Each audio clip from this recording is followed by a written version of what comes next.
Robbie Turley. There you are. Thanks for coming, son. No problem. Lovely Thanks for to see inviting me. How's things then? Right now, Yeah. I'm feeling quite good. I'm been back in the gym, pushed in all the bad habits that I picked up after retiring. Yeah. I'm back in the gym, dropped all my prescriptive medicine, and I feel like I'm a way better man. I feel on top of the world, in fact. I'm rolling to go. Looking good, son. Yes. So, like, before we get going, let's tell the people, like, how we first met, like, kind of thing. So, I was away on one of my holidays. Sorry, let me take this off a minute. That's all right. I was only rat wrestling to get on. And lights are on, aren't they? Yeah, sorry. So, yeah, I was away on one of my holidays in the Queen's Hotel. And you come in and did some pad work. So, like, we were all there. We were doing the boxing course and everyone, like, pumped up, training for a while. You know what it's like. And everyone thinking they're chocolate. But I can remember you walking in with this blonde, spiky hair and a tracksuit and everyone's like, the fuck's this guy? And then you just went on the pads with Tony Borg and did something like a 450 punch combination.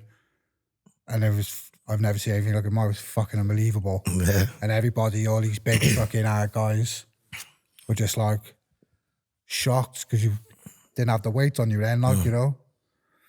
So yeah. Remember that, Rob? I remember it well. Yeah, Tony had a contract and need to help all the inmates in the boxing. Yeah. In Park Prison, and that's when we met. Yeah. And I can remember you landing up on your ass, if I remember rightly. Yeah, I went backwards, got kept the title again, horizontal champion of Barry, so I was happy. Yeah, I went over on my ass, like, trying to have a little go around with Justin Hume. Yeah. Never again, like, but learning curve, innit? Yes. So, like all good podcasts, Rob, let's start at the beginning. Where were you born? Where were you brought up? So, as Robbie said, it was earlier, we grew up in Kevin Forest. Not much there, not much, pretty rough. Yeah. And I'm on the rougher part as well. I'm the Pencoidy and the Council Street, okay? So, yeah, there was plenty of tussles and fights growing up in that area. Ended me to be a professional boxer. I was very good at beating the kids up in the street as well. So yeah, so you've always been a fighter, like, before boxing. As soon as I was walking, my grandfather had me sparring around the living room. Big boxing family, boxing fans. My grandfather started me off, and he watched me all the way to the end, you know.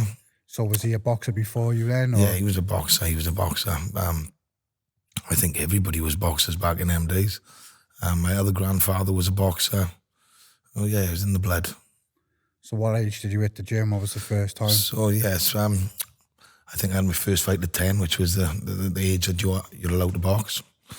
I won a couple of fights, and then he's gonna love this, but I lost my first Welsh title to Mr. Lee Selby. Mr. Lee Selby? Yes, we had a couple of battles, me and him, always fighting for first place. Were you? Yeah, we shared some cracking rounds and some cracking shots, you know. How many times did you fight? I fought him 5 times. Yeah. He beat me 3 times. I got robbed once. Oh, I got robbed, definitely. Shall I say it? Yeah, you can say it. Well, he told me to say Lee's just left, actually. Yeah. That when Robbie won, his uncle was the judge and his dad was the referee. He's full of shit. He's full of shit. I beat him fair and square. But the last time then,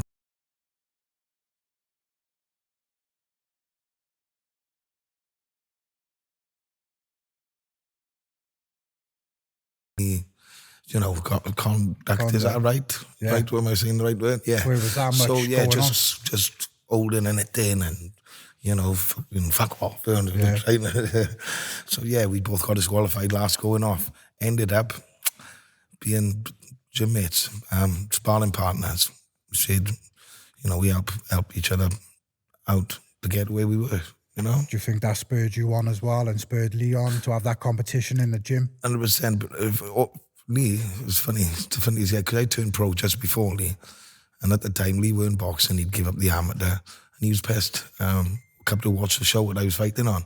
So then I introduced him. I said, come on, Lee, get your act together, come and see my manager and let's see what we can do. You know, I'll introduce you to him now. Yeah. And he went on to win world titles for him. So yeah, I helped Lee. So it's all down to Robbie Turley. I'd like to think so. And he says that himself, you know. So, yeah, I was a major part of Lee's career, and he was a major part of mine. That's and amazing. like I said, we've turned out to be really, really close muckers, you know? Yeah, nice. Yeah. So going back a little bit then, Rob, so at 10, what gym were you in then? I was in Fleur-de-Lys. Same as Robbie Regan? Same as Robbie Regan. Yeah. In fact, I was there helping him paint the gym when he bought it. I was always a massive Robbie fan, you know? Yeah. It was great being a part. There was about 20 of us painting the gym, and he'd come in and buy us all chips, and be there for the next day then. And when the other gym, you know, started, I wouldn't leave his side. Whatever he threw on a bag, I'd throw on the bag next to him. The way he skipped, I would skip exactly the same next to him. As I said, he was my hero growing up. Yeah. Still is, you know. He's good stuff, Robbie. He's my, one of my good best mates, you know. Yeah. So that would have been amazing then. So you've got like Robbie Regan right there, you know, to emulate and look at, and then you've got Lee Selby for competition. Yeah. So and Andrew as well. Andrew. We had a very strong gym then as a pro. But going back to the amateurs, I think I had about 104 fights. I won about 75. And yeah, I've travelled the world doing that, you know. Amateur boxing, yeah? Yeah, amateur boxing. Like I said, growing up, we didn't have much, never been on a plane. And then when I was 15, I was flying all around the world representing my country, you know. Commonwealth Games, Europeans, many multinations. I got to see a lot of the world, you know. Really great memories, and you'll never forget. Yeah, so it's people like Robbie Regan and doing them gyms and then giving you kids in that area like that kind of opportunity. It's just like, it goes unheard of half the time, don't it? Yes. So it's massive, isn't it? But like that gym, even the Fleur-de-Lys produced a lot of champions in the amateurs and pros, you know, like Craig Evans went there, Nathan Cleverly went there. Yeah. You know, a solid gym, you know. So how long after... So when did you turn pro? What age were you I turned pro, I think it was 20. I come back from the Commonwealth Games. Just had my first boy, Jacob. Yeah. And there was a few problems with birth. And I was fighting in the senior final against an Irish boy. I don't even know. They let that happen, I think, because he was over here in uni or something. Yeah. Well, I got shit on, really. I had the nurse come to my house and say, look, we found something, because my boy was jaundice, and they said, you got to take him to the hospital now. So I was in the hospital all night. Now, there was two, in fact, it was the semi-finals. They were on 2 different dates. There was 2 shows. Yeah. And I phoned up, I said, I'm in hospital. I can't fight tomorrow. My boy's unwell. Rather than put me on the other show, they said, oh, well, you forfeited. So the other boy took the #1 slot, and without even boxing for Wales. And so that's when I turned pro. I thought. Yeah. So were you still in the Fleur-de-Lys then, or were you in... Fleur-de-Lys, yeah. Fleur-de-Lys. And so you turned pro out of that gym then, did you? No. They were in a pro gym then. Obviously, Di Gardner had the Gethley Gate gym then up the road, you know, a few miles away. So it was just an amateur boxing club. And then I went with Tony Borg in St. Joe's then. Start my pro boxing. Yeah. So you actually you swapped gyms over to turn pro, did you? Or? Yeah. Well, I just called it a day with the amateurs, and I phoned Tony, because Tony was a pro coach. Yeah. It's a total different game. You have managers and all sorts, and they put me in the right direction. And yeah, we had some great times, me and Tony and all the other boys in the gym. He's interesting guy, isn't he, Tony? What's he like as a man? Like, he's awesome, but I gotta be honest, he's had my back. I'm just saying, like the Frampton fight, I was just moving forward a minute. When I fought Frampton, I had a couple of days' notice. I had to lose 12 pound in 9 days. I got that done. And I just won the Welsh title, pro title at that time, so I was pretty fit anyway, so that's why I took it. Yeah. And all the boys, that my supporters, went into the recording studio, and my ring entrance was, you know, we get all the girls, I get all the girls. Yeah. So they changed the words to "We love Robbie Turl, we love Robbie Turl." So, you know, it was a big thing for my fans. I give the fella the CD from Sky, and he said, we're not letting you play music. I said, look, I'm not fighting. I haven't come here to lose. I said, if you don't give me what's fair, I'm not fighting. So they were flapping in Sky. You ain't gonna fight. The fella come back out then and said, we will let you have your music, but you're not allowed to walk out on the platform, right? So I said, don't worry about that. Fair play to Tony, he had my back. He said, look now, you guys, he said, if you want to walk out on that platform, Rob, you fucking are. He said, because there's nothing he can do to the big bouncers behind, they can't fucking stop us, he said. If you want to go out on that platform, you will. You know, and he had your back like that, you know. But anyway, I said, fuck, don't worry about it, make me want to punch his head in even more. Yeah. So they did get pushed from the curtain and had to go into the ring that way. And there've been another time with Tony that you've had my back like that when I fought Tommy Ward up in Newcastle. They want to get under your skin. I'm having my hands wrapped. And the fella on the boxing board control is watching over and he's continuing, you know, saying, take that back, I want to see it again. So he's doing it and he's doing it again. So Tony looked over, he said, look here, buddy, are you saying we are fucking cheats? He said, because we're not fucking cheats. So that fella, shut up, man, let us carry on. But they're trying to get under your skin and Tony had my back twice on that. What a man, like. Good stuff, and Tony, yeah. So talk us through your pro career then, Rob, from the start. So the pro career, I had my first my fight in Newport. I won that. I think won a couple of back-to-back. And as things were getting better, I won my Welsh title. And then I fought for a British Eliminator and a Celtic title. Yeah. I won that. And next day was going to be a big payday. They were eyeing up Scott Quigg, you know, for the British. Quigg, yeah. And same as happened to Robbie, devastation. I failed a brain scan. Got a cyst on my brain, a pineal cyst, and it contained a bit of blood. Well, they thought, or protein. They couldn't tell what it was. So my career was on stop then for 3 years.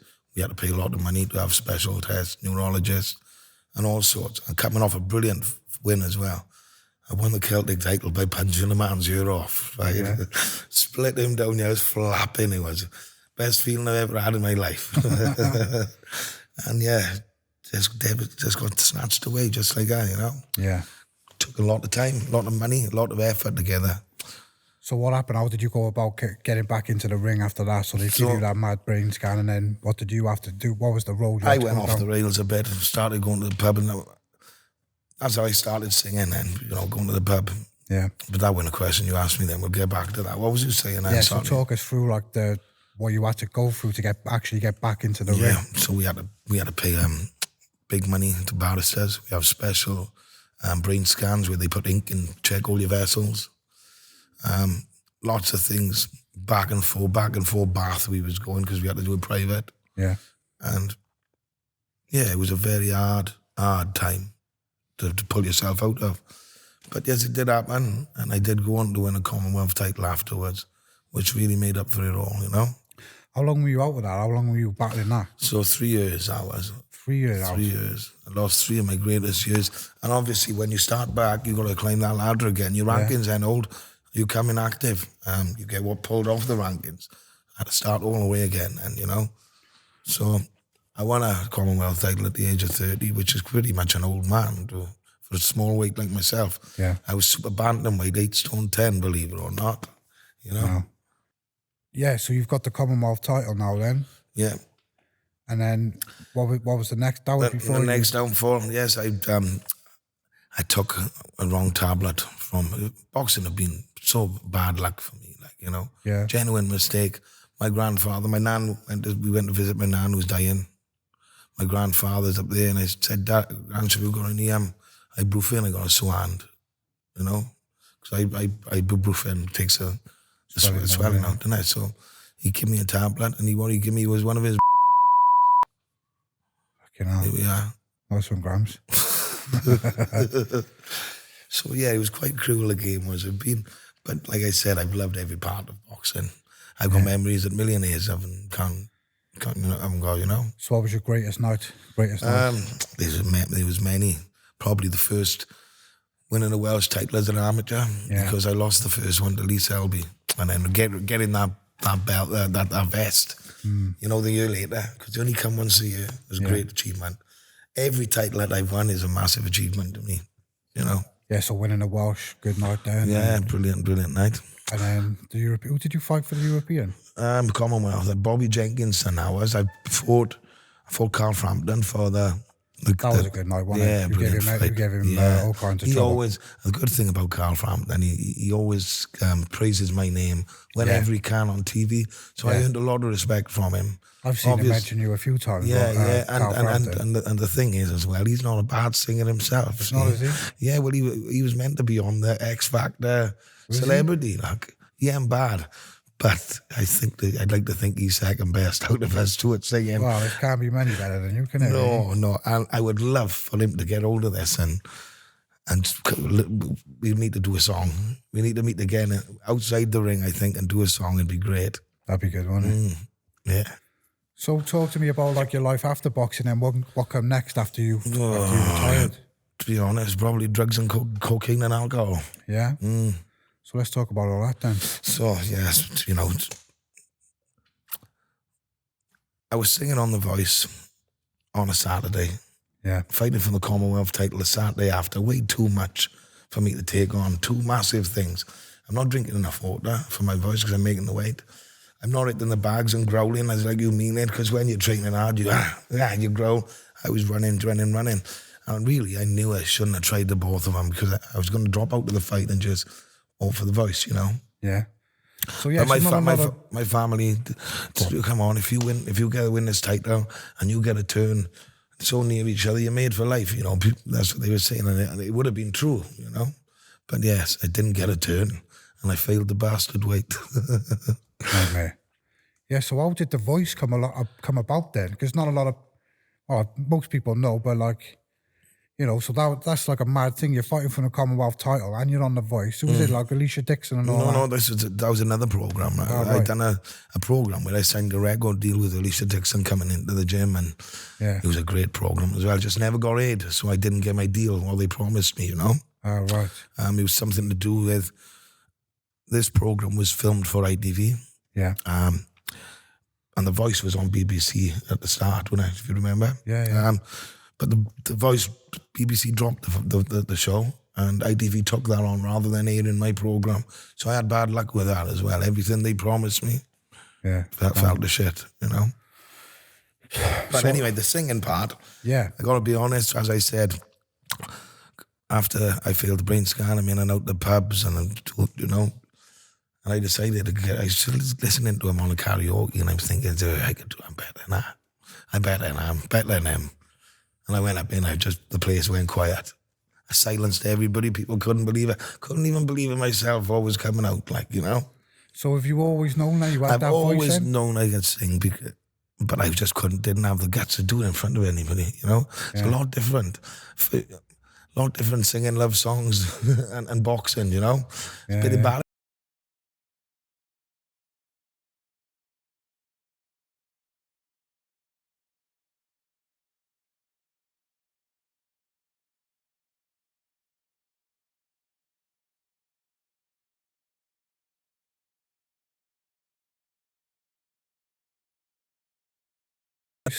And how far did you go with that? I didn't have a turn. You didn't get a turn? I didn't get a turn because they turned the seats today. But they ripped me off. I told them, because I was already on a program called All Together Now, which was a BBC program. They asked me. I didn't have to audition for these programs. They got hold of me. Right. And I skipped the first few rounds, and I just had to go in front of the directors. But they told me on the All Together Now program, I'm one of the odd favourites. And then The Voice phoned me up and said, drop that program. We want it. We'll make you a star. There's a bigger platform. So I said, what date will it be? And I said, look, I will come over to your program if you put me on day one, which will give me more time for my fight. We promise. Yeah, we will. Yet again, I got ripped off there. They put me on the last day. There was only 3 spaces and 25 singers. I didn't get a turn anyway. No one down to turn. I was on 4th. Yeah. So I don't know what happened afterwards, but yeah, they ripped me there. But putting me on the last day, which meant The Voice is on a Saturday, and I'm fighting for the Commonwealth title the Saturday after. One of the biggest platforms in the world in entertainment. One of the biggest titles in the world as a fighter. It's quite a lot to take on. They both crumbled, and that's when when I had outside problems as well, and with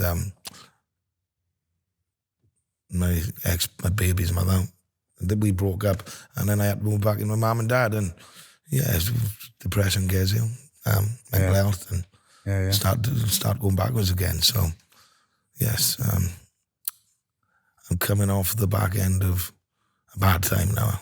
Yeah. So how are these like people kind of getting hold of you then? Like how did people kind of know that you were the singer? I entered a competition, I did, and I won. It was Voice of the Valleys. I won the competition. Yeah. And the fella, Joe, the one that runs the show, he puts your videos on YouTube, and obviously, like, scouts will get hold of him, and he'll show them his favourites, and they'll pick from there then, like you see. Yeah. So that's how you started. That's how it was, yeah. What about your brother Michael then? So Matthew. Yeah. He's got a brilliant voice as well, hasn't he? When we were growing up, he was the second best in the street, he was, aye. Was he? Who was first, you? And my old man can sing as well. Yeah, my brother Matthew was a great, great singer. He was very close of signing a deal with the band that he was in. Then again, boxing and music, the two things I'm good at are the hardest things in the world. Yeah. You know? Why couldn't I be good at something else that was easier? Yeah. But like, what talents to have though, innit? Yeah. Be able to fight and sing. Don't get much better than that, does it really, right, Jerry? I don't read and I don't write, but I can sing and I can fight. And I could probably ride a tractor. So what about your other brother as well? Can he sing? No, well, I've never heard him. He probably can. It's in the blood. My father's a fantastic singer, but he's a shy boy as well. So Your dad? my brother. Oh, your brother, yeah. Yeah, my dad was a good singer. We had our holiday every year.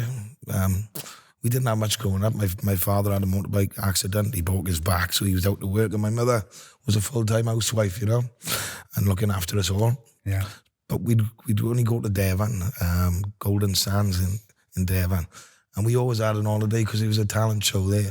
And my father would win a free holiday, and then we'd go back with our free holiday, and he'd win another free holiday. And we had a rolling holiday. Do you know what I mean? It was great. My father's a great man. Oh, that's amazing.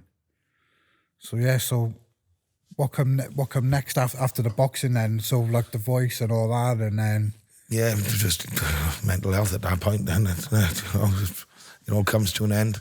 Yeah. And yes, I recently took time to get out of the self-pity, wallow in self-pity. Yeah. I'm a fighter, so I'm trying to fight to get back to the old Robbie TURLEY that everyone loves, you know? Yeah, it's lovely to see you in the bags and all that again. It's amazing. Yeah.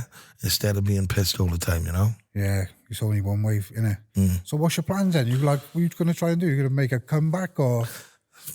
I can't make a comeback at this age and this weight because I want to be competitive and I want to be fighting the youngsters, which will be too sharp. And I haven't got 12 3-minute rounds in me anymore. But that BKB is kicking off, innit? Yeah. You know, and 3 2-minute rounds, I'm sure I could do that. And if I get fit enough and I fight all the demons and I get back into my healthy lifestyle, which I'm happy to tear it up in there, but I can see you having a run. I can tear it up see you in having there. a go in there. Yes. Like, like I was saying about Lee and Andrew, I can't see many of them boys getting a dig on you, like, you know. Probably the same with you as well, Rob. Yeah. So my easy night's work. Yeah, you know? Yeah, that'd be good, wouldn't it? It would be good. But yeah, like I said, the biggest fight I got at Ed, I've just have to drop all my prescriptive drugs now. Like I was on the highest dose of citalopram and other stuff. And I feel a lot better now they're gone. So yeah, feel a lot better, you know. So what led you to being on the medication and?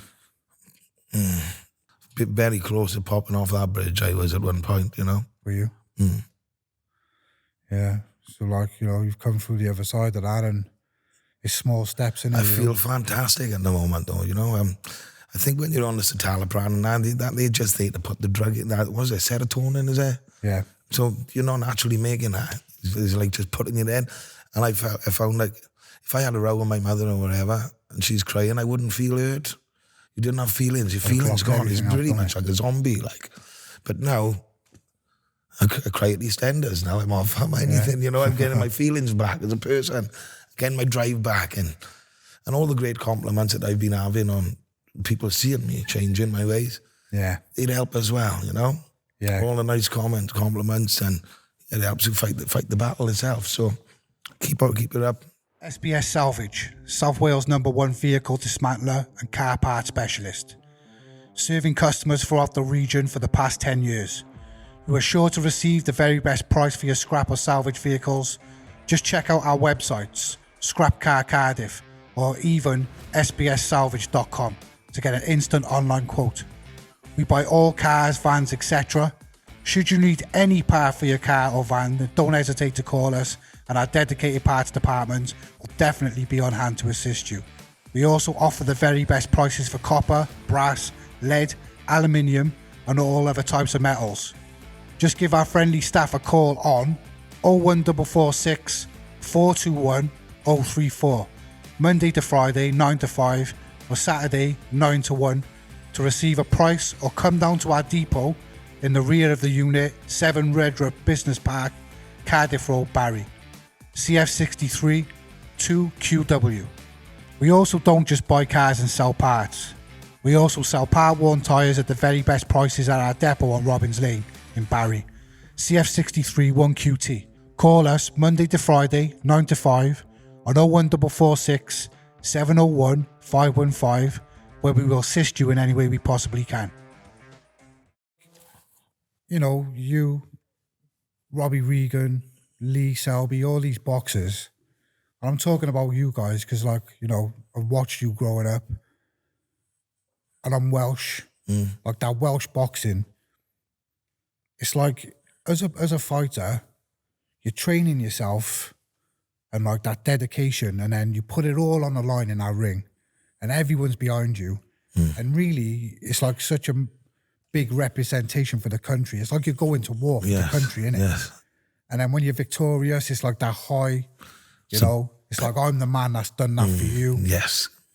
And then the low from that must be just like astonishing. Yeah, but you know, if you have everybody screaming your name, and then one day it ends, then you know, what do? There's a big void in your life you can't fill when the boxing comes to it, and you know, you go to the pub, and the worst thing is, you know, everybody wants to buy you a pint. Everybody wants to buy you a pint. The champ. But then when you're walking on pissed in a bit of blubbering mess, they all talking about you behind your back, the same people that are buying you the pints. Yeah. So yeah, you do lose a lot of friends when boxing comes to an end. They're not really your friends. A lot of them just want to suck the glory of the entertainment nights. Yeah, and you find out who your friends are then. Yeah. So has that been like a big part of your life, finding that out and stuff like that? Has that been a big issue with yourself? A lot of boxers turn to drink when it comes to an end. I think that's probably in sports, I guess. You don't know what to do, man. Instead of going to the gym, you go to the pub. You're surrounded by pricks in the pub, and, you know, really, you know, down and out, really. Yeah, because, like, you know, people have cared, really. I'm not saying people don't care about you, but it's just one of them things, innit? It's like, maybe they don't understand, you know. I doubt they even understand like what you're going through and stuff. They haven't experienced that shit, have they? Yeah. So you're back in the bag now then, Rob? Back in the bag. You fancy the BKB? I like another thing as well. I've had a camera down my throat. Right, yeah. Because you're going to sing us a song today. I can't do it just yet. Yeah. But I'm sure I can come back and do one in the future. That'd be good. So I've had a camera down my throat, and I couldn't speak. You know, I couldn't speak for weeks because I haven't been able to sing for 6 months. And I was getting worried, and I thought it was cancer or something, you know. But I went to the doctors, and the doctor had a camera down my throat. Yeah. And he was simple. He said, "Is your lifestyle, Matt? You know, do you drink? Yeah. Do you do drugs? Yes." That's what it is. So my voice has got so much better since I've been back in the gym and living a clean life. Yeah. But we're not there yet. But yeah, you're on the path though. I'm on the path. You're on the path. I'm on the path, and I'm going to change everything. I'm going to change the way people have think about me. Yeah. And because to get back to the old Robbie Turley that everyone loved. But we're nearly there. We're getting closer. Yeah, but I think do it for yourself. And like what I can see, there's so much there waiting for you. Got this voice still. Do you know what I mean? All right, you got to wait, get it back, get fit. Yeah. And then maybe with a BKB. Yeah. Like the future's bright out. I still got time. I still can do it. I still believe there's some more for me to give, more for me to offer. as I said, BKB would be 100% my choice. I wouldn't be a pro again as a boxer because, you know, youth ain't on my side. Rounds are too long, you know, and I'd always be fighting somebody who's really hungry and a youngster, you know what I mean? Yeah, yeah. That'd be amazing, wouldn't it? Yeah, but like, you know, you could sing forever as well, can you? You'd always be at this. Always somewhere in Wales. As I live like I'm living right now, because I don't want to go back on that road. Yeah. When I'm drinking my voice away and sniffing my voice away. Yeah. It's always going to be a show for you in Wales, isn't it? Yeah. To sing a song. 100%. You know, with that like unbelievable voice, like mad. So like any plans to like do like within the gym, like train any youngsters or anything like that? Well, me and Robbie, we started a gym. I think we had 5 world champions in our first year. You know, it was in the old Stewart in Kevin Forest. Let's talk about that next. I haven't really heard about that. Yeah, we had our own gym. With me, Jamie Ross and Robbie. A couple other people would dig in and help, you know. Yeah. We made champions in our first year. The sad thing was the building, when it was falling apart, so they kicked us out. They sold it, but they haven't sold it because they're doing it back out now, aren't they? But yeah, that was quite a big blow, that was as well. Yeah. Big blow, having our gym taken off us. That kept me busy, you know? Yeah. I'd be down here than the pub, rather than the pub, do you know what I mean? But yes. Any plans to get that back going? Because that'd be good. It would be great. We have been talking about it. We've been talking about it. However, it's very hard to find a place. Because when we used to charge £1 for cons, you know, because it's a charitable thing. We don't want to earn money off it. We want to make champions out of our village. Yeah, yeah. So, you know, it basically covers the rent, right? But if you were to get somewhere now, you'd have to rent a unit and it'd be more of a business then, you know, and I don't want to do it like that. We're earning money then. Yeah, I don't want to do it like that. We'd £35 a week would be our rent, and we'd earn £50 a week, so the £15 would be rolling over. Yeah. You know, but that'd cover it. £1 a week, £1 a session we'd charge, I think, wouldn't it, Rob? Yeah. But yeah, I do it for that reason, not to make it my job, and because anyone can afford £1, even if you are from the council state side. You know, there's a lot of people who can't afford it any more than that, which wouldn't get a chance to box if they can't pay, you know. But we'd let people get away if they were skint. Yeah, no doubt you'd let them in, wouldn't you? Definitely. They were keen, like. Yep. I think there needs to be a lot more done for Welsh boxing, especially up in your kind of areas, at the valleys and stuff, because no doubt about it, with the right facilities, they'd be rolling out champions. Yeah. But just looking at the area that we're from, no. In a 5 mile radius, we've got like Nathan Cleverly, Joe Calzaghe, Gavin Rees, they're 3 world champions. Robbie Regan, a world champion. Commonwealth champion. You've got Craig Evans, who's a European champion. Yeah. Then it just goes on and on. Winstone. Yeah. But I'm just on about like the Blackwood area. Oh, This is just the Blackwood area. And all that. Yeah. I'm in a 5 mile radius circle. We got all them champions. You know. What the fuck is in the Bradley water? Price and Bradley Price. Yes, and any more names to spin off by Rob? Gavin, I've already said him. Gavin Rees. Yeah. Like a fucking hell, that's some roster, that, isn't it? All in the Blackwood area, you know. Unbelievable. Andy Selby's a Barry. Obviously, South Wales is got fantasy brilliant, but our little tiny area that we're from, we got so many. And when you think of like Wales on a whole, you know, we've had 13 world champions. Yeah, it's fucking unbelievable, isn't it? So like, I think grassroots, there needs to be a lot more being done. There needs to be a lot more aftercare for you guys. 100%. Because look at what you give to everybody on them nights. Like, obviously, leading this mad life, because, like, that's a, you know, like you said, fighting for the Commonwealth and being on The Voice in 1 week. You've obviously led a hell of a life coming from where you've come from. So, like, tell us some, like, mad stories about that kind of things that come along with living our life. Okay, so, a good story. When I fought Carl Frampton, we was usually the small old shows, so not many people got to see us. As Lee, Lee fought for his British title, was the first show we'd got televised, wasn't it? So we didn't have much of the TV backing us then. But when I fought Carl Frampton, obviously he was a big name. That was Eddie Earn's show. That got screened. Yeah. Well, Wayne Rooney, I still got the same haircut, okay? And the big blonde mullet, okay? Wayne Rooney wrote on Twitter, because Swansea just gone up to Premier League. Yeah.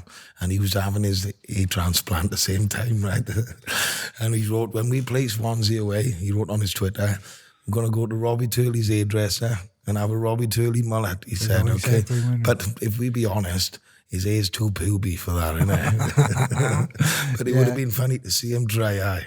Yeah, he wouldn't have, I don't know, he would have got there, would he? No, he wouldn't have got there, would he? But yeah, so that was a great moment as well, you know, having Wayne Rooney write about me on the internet. Yeah, mad.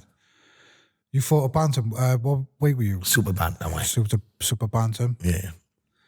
And so it was like Lee Selby in your weight class, and Selby was a featherweight, so yeah. I was just one weight under him. That's why the sparring was so good, competitive, and then we had Andrew the weight under me then, so it was like awesome sparring. Do you know what I mean? Yeah. I took some blows. I took a lot of shots sparring them bastards, mind. So do you think who's your toughest opponent, Frampton?